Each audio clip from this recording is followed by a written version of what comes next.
it's not a reality. It's all just Go ahead. No, finalize it. Sorry to cut you off. it's all just maybe a placebo, or maybe it becomes a reality the moment you start believing in it, as opposed to it just being something that may or may not be true. Right, it's something similar to law of attraction, or what's on your. Well, not love, because we know that love is like a specific chemical formula in the brain, right? Yeah, we should talk about law of attraction. That's an interesting topic. Law. Mhm. But no, what are you mentioning about karma? Yeah, it is right that it's not really about like good, whether you are good people or bad people. It's whether you. This is a conversation between friends. None of what is said here should be taken as legal advice. We are not experts in any way. Take what resonates and leave the rest. All right, welcome back, everybody. Another day, back with some shots. Unfortunately, we don't have some shots right now with us, but do you have water? Ah, shit, it's so far from me, bro. Well then, water it is. Go for it. What you got for me today? I'll do a double shot for you. Hold on. Take the double. All right. So in terms of the topics that we have for the day, on the foundation section, we have destiny. Specifically, like, what is your destiny? On the fitness, we have naps. And on the finance, we have weed. All you need to know about weed relating to the stocks. Oh, so I was kidding. Different weed, different. Cool. Shit. All right. So let's get started. What do you think about destiny, bro? So you asked me the other day if I believed in destiny, right? And I was telling you that it's possible, but I would say that you want to forge your own destiny, right? Or try to control the variables as much as possible to make life whatever it is that you want it to be. I don't know, man. Like, destiny is usually something that's talked about in religion, right? Like, we all have a predetermined outcome in terms of what our life is going to be. Right. I'm gonna be right here. Mm-hmm.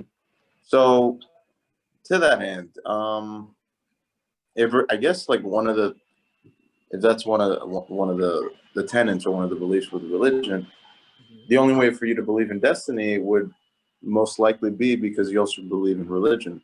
No? Well, you cannot really like connect those two with each other.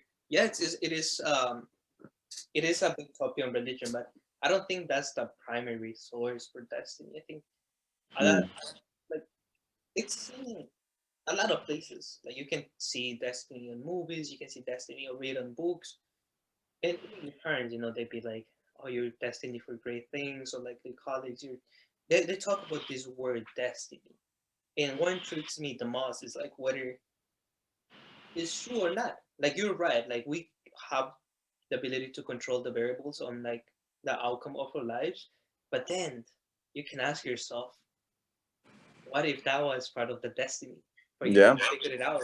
See, it's kind of like a loop that you answer questions, you come up with an argument, but you always kind of bite doing the ass and says like, what if that was destiny? So we don't know. so it's really dumb. But what are your thoughts on that? Like, you think you're destined to be with the partner that you are now because just the universe, like just some energy of the universe? That's what I'm saying. You just don't know, because I can make an argument in either direction, right? You can say that everything that I've experienced up to this point in regards to relationships was to get to this point. Right. Or I've just been living my life, and this just happened to come across my path, and I took the opportunity and the chance, and here we are. So I don't know, man. Destiny you can look at it in both ways, right? But suffice to say, I would obviously advise that you would try to control your destiny as much as possible, because you can kind of put this in the perspective of like having people tell you what your destiny is. So if somebody's telling you that you're destined for great things, okay, but what does that mean, right? You could be destined for great things, but if somebody's telling you what that destiny is going to be, hypothetically speaking, let's say your parents are telling you that you're destined to be a doctor when that's not what you want to be, you have to be careful with that, because that can be used as a tool to manipulate you to doing things that you don't want to do, or live a life for somebody else.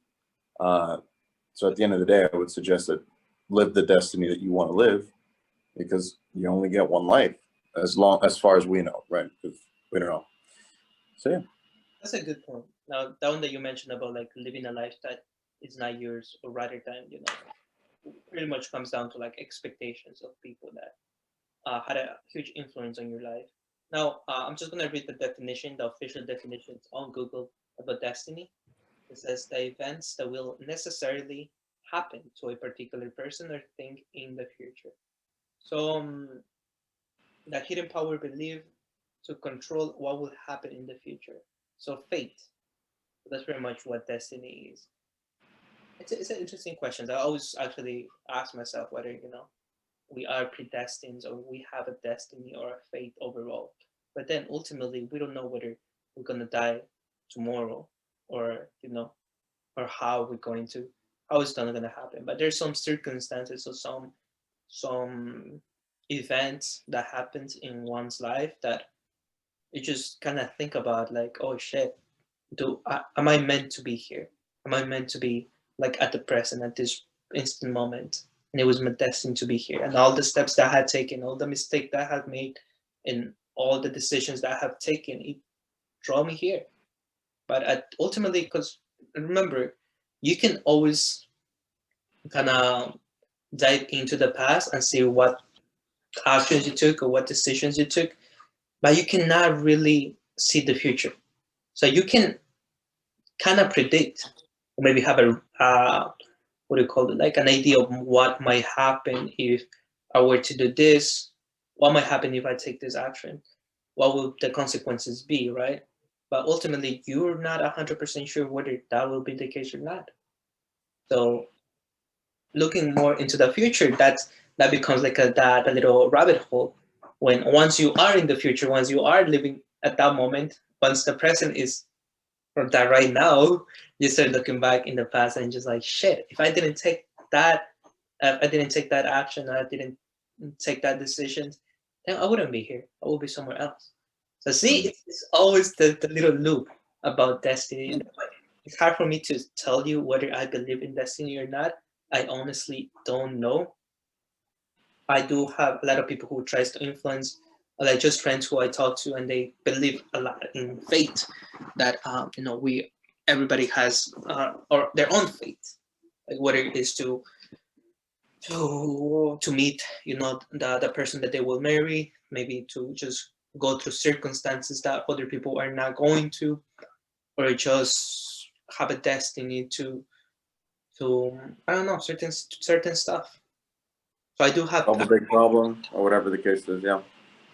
and they bring like a really valid point. Now, one thing that kind of brings me back to this: have you ever watched Final Destiny, the series? The movie. The movies? Uh-huh. Oh, not the no. That's Final Destination. No, Final Destiny. What's one? No, it's Final Destination. Okay. Have you watched the movies? Yeah. Okay, I know the movie itself is a joke because that should be hilarious. But what are your thoughts about, okay, you escape death or you cheat death, but ultimately it comes to you because you were supposed Yeah. to. Like that's the whole thing about the movie, right? It doesn't matter how many ways you try to cheat death or whatever the case is. If it's coming for you, it's coming for you. So yeah, I gotta watch those movies again, because it's been such a long time. I completely forgot about them. They're hilarious, bro. You know how people used to be scared about it or get traumatized as a kid? I used to find horror movies hilarious for some reason. Like Chucky. Okay, I think I gotta say it. I don't believe in ghosts, so I think that's why. But like Chucky for me was like a cartoon movie. That shit was hilarious. But people would get That actually scared me when I was younger. yeah, there you go. Like I thought Chucky was gonna like pop out of nowhere at some point. but it's funny, you know. But yeah, going back to the topic, destiny. Whether we believe it or not, well, whether I believe it or not, I honestly don't know. I want to say it is a thing, but at the same time, I don't wanna I don't wanna live, or have in the back of my head that like my future or my destiny, or like my how my life is gonna end or where it's gonna take is already written for me.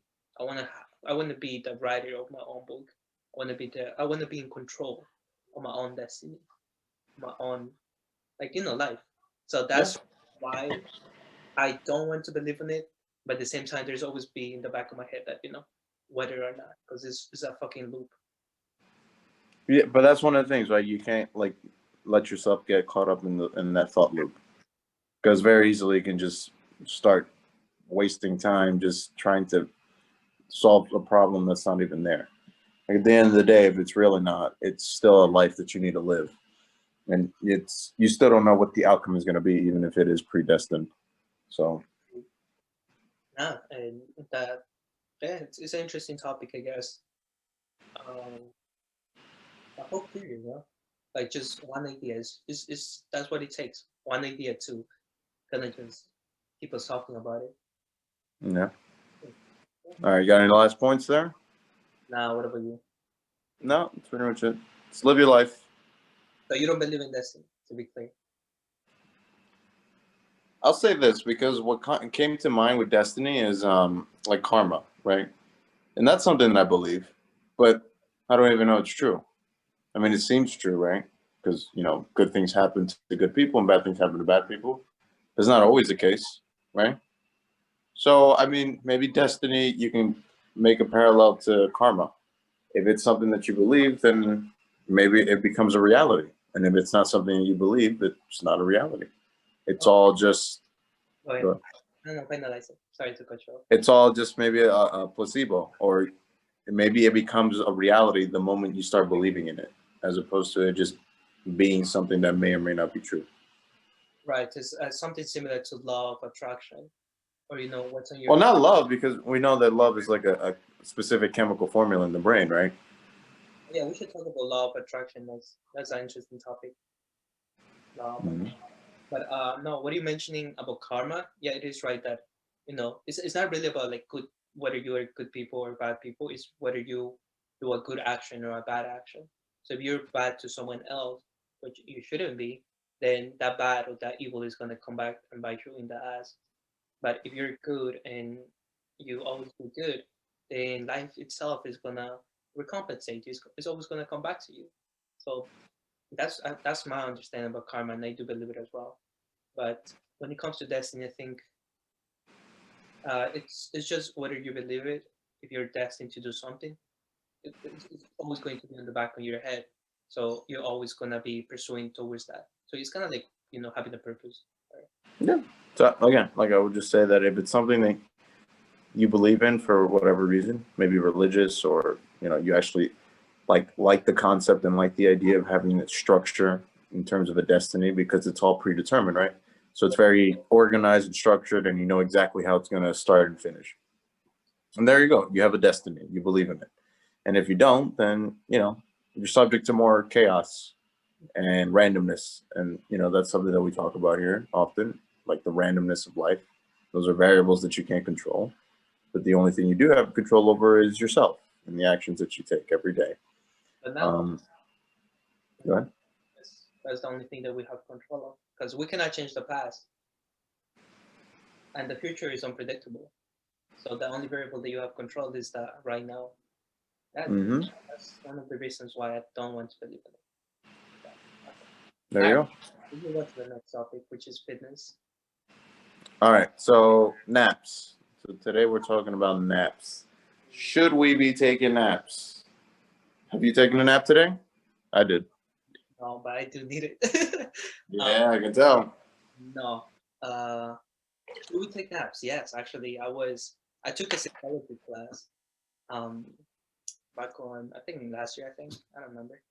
But on this, we walk through the REM period, the REM. So pretty much it's like a cycles of when you fall asleep. So like a good night of sleep is always going to be about, I don't remember specifics. I'm really bad with memorizations. That's why I'm not in medical school, like on medicine at all. But I don't know. Maybe you're familiar with it. How many cycles do you need? How many REM cycles do you need? Shit, I do not remember the REM cycles. Well, I No, know. it's been so long. Hold on. Pretty much there are cycles that you need. So in this class, what I learned, it was like the perfect or the sweet point to take a nap is within 20 to 25 minutes. Why? Because you rest in your body. Like you're literally resting your body. You're just putting a pause or three to 3 to five 5. or 3 to 5. Very good. So right before you get into the deepest sleep, when your body like literally is like dead, you're just breathing. That's pretty much all you're doing. It's going to be within the first half an hour. So you need to nap between 20 to 25 minutes. So you feel rest, you feel recharged, and you can keep moving on. Because you don't want to get into the REM cycle, because that's when you actually go into deep focus. And actually it's very dangerous to actually wake up somebody who's on like the middle of the REM. That's when they get kind of like hyped out or um, Freaked out, yeah. freaked out, yeah. And that's what I learned. That's what I remember. But I came across to a YouTube video actually that was talk. So the title catched me because it was a clickbait. It said why you should be napping, and I was just going through my day. I was like, fuck, I lucky want to nap, and it just popped up. It was like Google was listening to me and just showed me the video. All right. So in this video, he actually explains that you actually want one, you want to go through one cycle of REM, and this will happen within the 90-minute period. So according to this video, which is new, you should nap for 90 minutes, and then you can wake up after that. Now, are they right or wrong? I have no idea. All this time, whenever I take a nap, I usually try to take around 20 to 25 minutes because you're still conscious, you're still present in the room, but your body is resting. That's what I feel like. Every time that I nap, I'm still in the room. I still kind of like aware of my surroundings. By the time I wake up, I do feel energized and I keep going with my day. Right. So let me give you a quick definition with the REM cycles.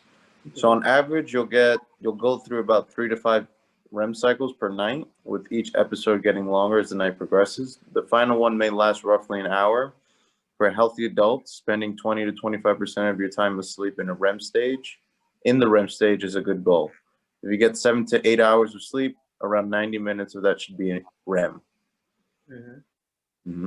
So REM, I believe that's an acronym for rapid eye movement, if I'm not mistaken. Yeah. It's something with the eye. How long do you know? Rapid eye movement, yeah. So again, like that's where you get that deep sleep. That's that's literally where you start dreaming and you start going into a different world. Right. That is when that's when your body's like in full recovery stage. Like your body's actually going through the processes of fully recovering all your systems. If you're tired, if your muscles are sore, if whatever the case is, this is where you get active recovery. So the deeper or the longer period of time that you can be in REM, the better off you can be, because that means you're getting more recovery time. And oftentimes, a lot of people don't really get a good REM sleep. They kind of go through the stages, but the deep sleep stage doesn't really do too much because they don't stay in it for too long. Usually it's something like, you're waking up in the middle of the night to go pee, disturbs your sleep, so then you got to reset, right? If you go to bed with like a full stomach or you ate pretty close before sleeping, that's going to disturb your sleep and keep you relatively in the earlier stages of REM as opposed to the deeper stages. And yeah, so in terms of naps, I can't tell you for sure if like taking a 90-minute nap is going to be successful. We would just have to test that out. Maybe that's something to try and maybe report back and see what that's like. But yeah, usually I take 20 to 30-minute naps, same as you. And usually I feel pretty refreshed with that. So yeah, I would say if you don't get good sleep, definitely take some naps, just because your body does need to sleep. And the whole point of sleeping is to recover. So if you're not sleeping enough, maybe taking some power naps would be very useful for you. But at the end of the day, you should try to focus on actually getting quality sleep at at the end of the day, as opposed to you needing to break it up into parts. Well, actually, I wanna kind of look into what you just said right now about like if you're not getting enough sleep or just good as night sleep at night. I don't know how that makes sense. Anyways, if you're not getting good sleep at night, that shouldn't be one. That shouldn't be the reason why you're taking naps. Actually, according to the video that I just watched, like this was a couple of days ago. I don't remember. It was I think last week Friday or Thursday. Um, According to this video, like our bodies are actually meant to like rest. If you go to other countries, they actually have this like during the break, they have this siesta time. For example, I was in Spain for 2 months, and they have the siesta, what they call siesta. It's literally just napping for Spanish. And during their lunch break, what they do is they take a little nap, a short nap, after or before eating. Now, it's surprisingly how here in the United States, the lunch break is usually half an hour to an hour. If you go to a different countries, it's no less than 2 hours, or like hour and a half or 2 hours. If you go to Ecuador, the lunchtime is actually 2 hours when you work in a professional career. So they actually give you time to go and take a nap because our body biologically we need to nap. Because notice that but when you wake up, let's say you waking up like 8 8 to like midday, that's like 4 hours. Okay, usually you take like you range around like 1 or 2. Most of your energy it's during those few hours. Like a lot of things that you get done, or when you're most well, when I'm most productive at is during that period because I'm fully energized. I just wake up, drank my cup of coffee, blah blah blah. I go with my day. By like 1 or 2, you see a decrease on your productivity, like just sank, like the stock market today, just sank, right?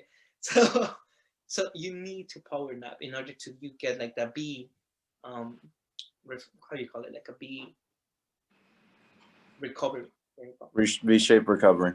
V-shaped recovery. There you go. See, we're transitioning into finance right now.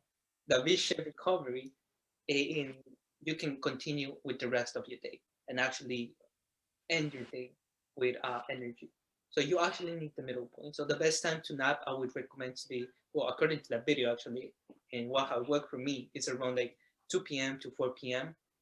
And if you take a nap right there, you really feel refreshed. And now, when it comes to time, you really have to test it out.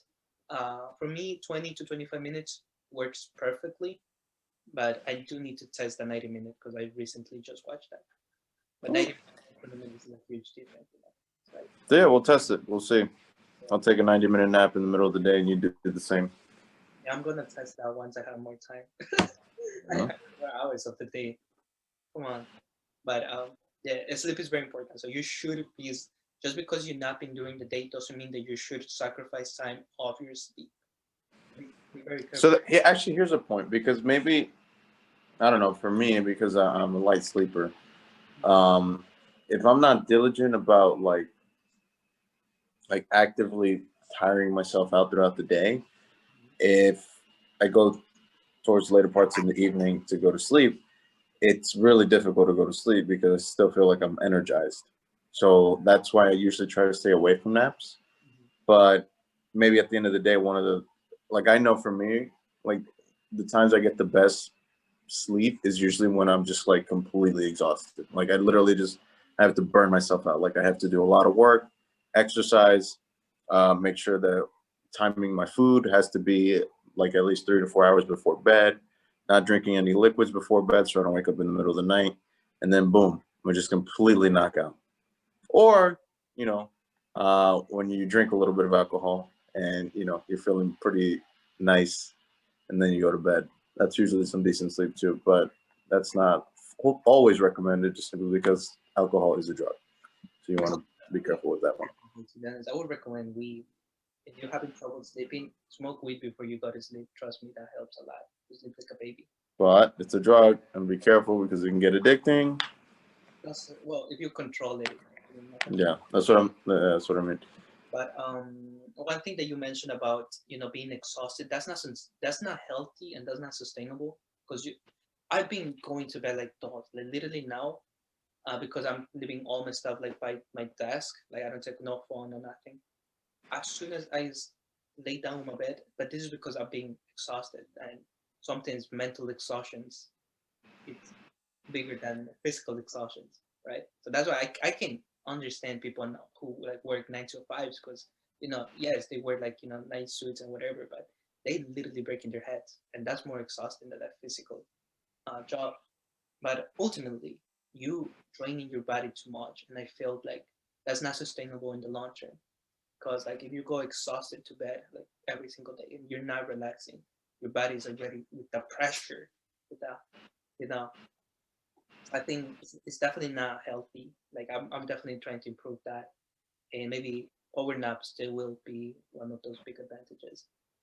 And now another thing too, what I have seen, like personally, I have seen with for example, my dad, he comes from work, he usually naps right away, but he has trouble sleeping at night.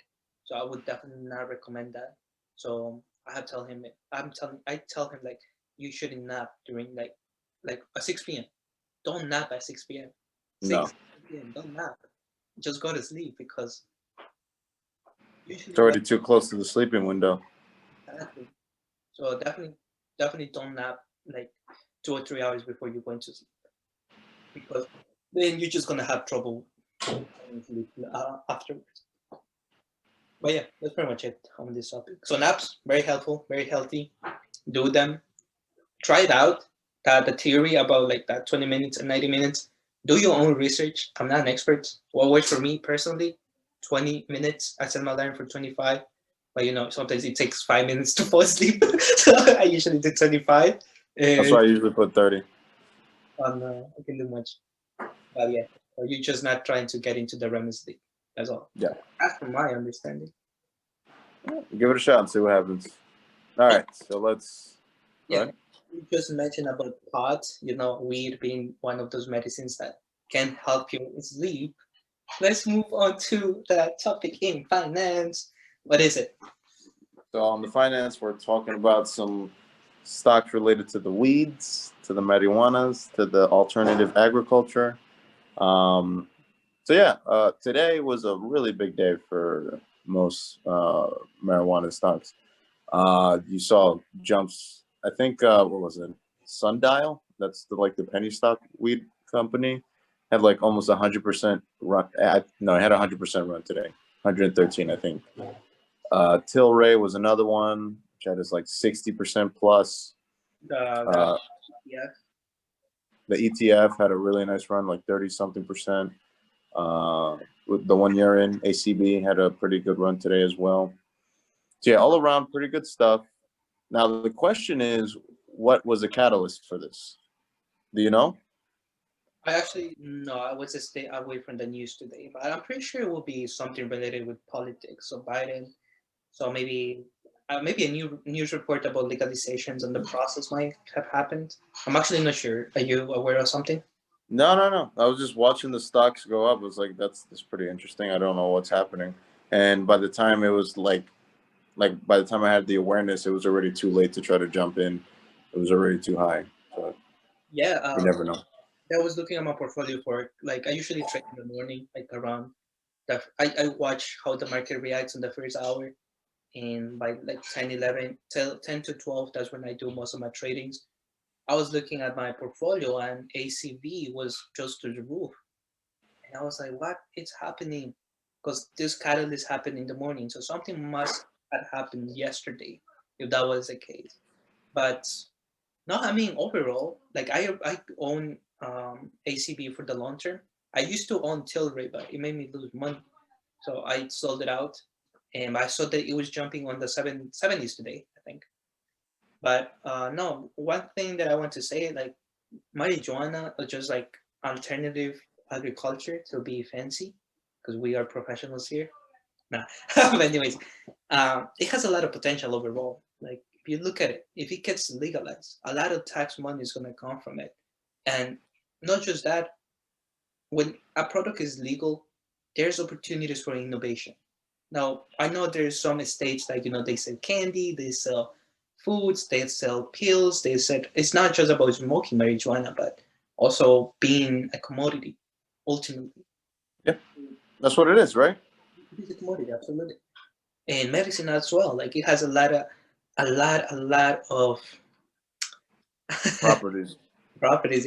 Actually, it just came a flashback back to my senior year in high school. I did a research about marijuana and the benefits of it, legalizing it. All of this, Wait, you tell me you did a speech about marijuana? yeah, I was a part of that. Hey. But We got to hear about it. We'll put that in one of the foundation sections. The benefits. Oh no, the fitness. yeah. So, like I said, some benefits if it's kind of like what do you call it? Controls rather than what nowadays you're finding on the streets, which is pretty much trash. Honestly, if like big companies, big corporations, like there's always a risk, right? They can either make it worse or they can actually make it better. They can control the product and give a quality product to the market and eventually, be beneficial just as any medicine, just as any candy, just as any alcohol, which Mm-hmm. we are very familiar with. Alcohol is legal. And tobacco. Oh, even bro, it's definitely an alternative to tobacco, but tobacco is just it's just let's not talk about tobacco. Anyways, it's just another topic. But no, it has a lot of potential. Like as a commodity, I think looking forward 5 to 10 years, I believe that that's not just the stuff, just the industry itself is going to keep growing. And especially with this Democratic president, we will see if we can actually legalize You know federal, what I'm thinking? Projecting it towards the future. right? These big pharmaceutical companies, thinking like a Johnson and Johnson or some other big ones. Or the Pfizer, other big, huh? Pfizer. You can do Pfizer or whatever. All the other those big pharmaceutical companies, they'll probably start buying out these smaller weed stocks just because once it becomes legalized, there's so much profit to be made there, and these bigger corporations are the ones with the facilities and all the materials available to actually start like mass expediting the weed and start trying different methods, different strains, and trying to see if they can make something better. For sure. And also, once you buy the company, they will buy all the research that they have.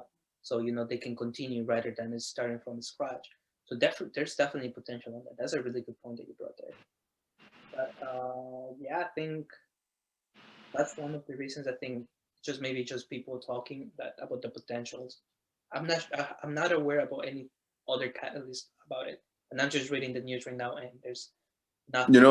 Theory I was hearing. So apparently, this is a pump by these the hedge funds related to GameStop and AMC to drive attention away from them and into the weed market to make up the losses.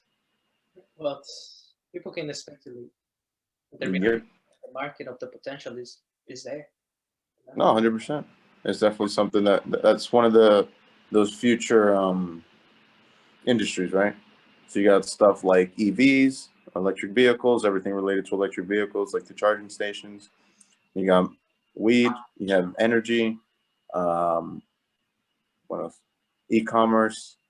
There's a bunch of different new, emerging, disruptive fields that there's a lot of money and profits to be made. 5G is another one that comes to mind. So Indeed. there you go.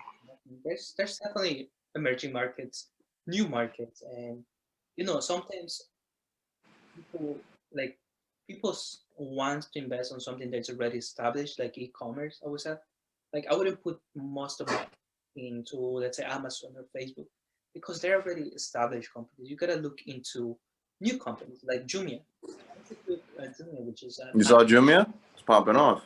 absolutely, or like Neo or emerging markets, emerging companies that they're new, but they're new to a market, but they're not at the same time. They have some innovation, something different. And whenever I'm doing my research about a new company that I want to invest on, that's always something that I keep consideration of, and what makes it the best candidate. It's never. I don't really think about the stock price. The lower it is, the more gains it will give me ultimately. But it's always about the quality of the company and Yep. the markets that we moving forward in. And it's a liberal world now, liberal country. Well, I don't want to say world because we still got a lot to work on that. We'll get there. Maybe my grandkids, my grand. Goodness, if the word is there. Anyways, that's pretty much it for me. From me. What about you? Yep, that's it for me, man. I think that's a wrap on the day. And yeah, that's it. Take care. We'll talk to you real soon. Enjoy the rest of the day. And that's it. Take those naps. Cheers. Peace. What the is we doing?